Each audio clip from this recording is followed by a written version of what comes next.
92, 98. Let me go to Patsy. Patsy's calling us from Texas. Hi, Patsy.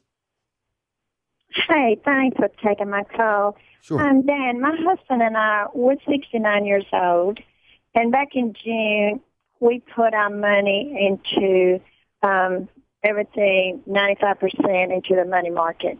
And I've been listening to you since June. And my concern is that we draw so much from the IRA to put with our Social Security.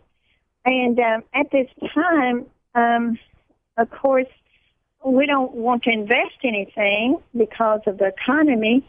And later, I have checked with Raymond James, and they have Timothy plans. And I don't want to invest right now because of the economy. So what do you advise us to do? Just do nothing at this time because of the economy? Just sit back and do not anything? Because what do you advise us to do at our age? Patsy, you have to take at least 40% of that money and generate some income. Now, there's a couple things you can do. I'll give you some suggestions.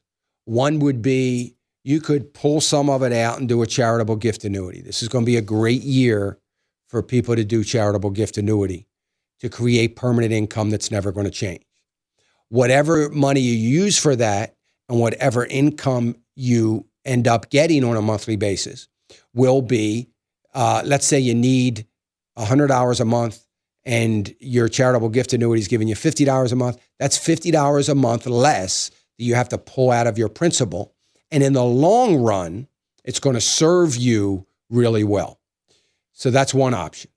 The other option is that you need to buy some preferred stocks. You should have maybe 3 preferred stocks. I don't know if you partner with me. If you do, you got one on New Year's Eve, you got one preferred stock, and I've got 2 others on my buy list. Well, I have 3 now on my buy list. So I would look at some preferred stocks, and they're going to generate about a 5% income, a little bit more than that, but at least a 5% income on whatever money you invest.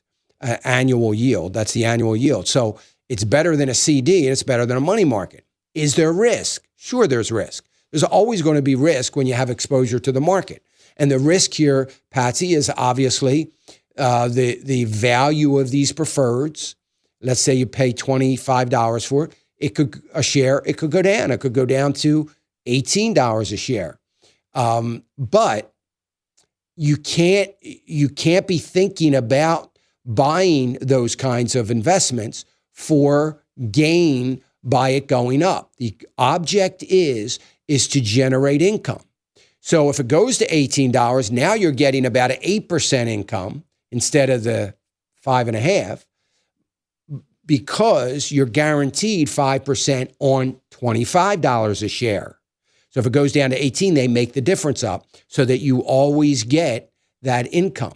If it goes up to $30 a share, then you're only getting 4.5%. But ultimately, in the end, you're getting 5.5 or whatever they declare you're going to get.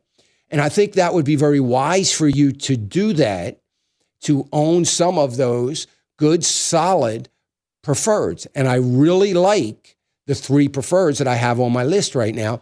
And I think it's going to generate some income for you. And I think you ought to do that. The other option is there's a couple utilities. Again, not going to get a lot of gain, but you're going to get income.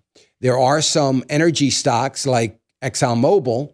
I don't think for the next 18 months you're going to get a lot of gain, but you're going to get 3% dividend. So nothing gets reinvested. You gain everything. I think that would be a really good place for you to be with. Now, listen, with 40 to 45% of your money, no more. The rest of it, I feel like you've got to leave it in that money market account. But I think that'll give you certainly give you a good at least cut what you're drawing from principal. Cut some of that, maybe cut it dramatically, and now at least you're earning. You've got that money constantly being paid out to you. So maybe that's going to reduce what you're going to pull out of your principal.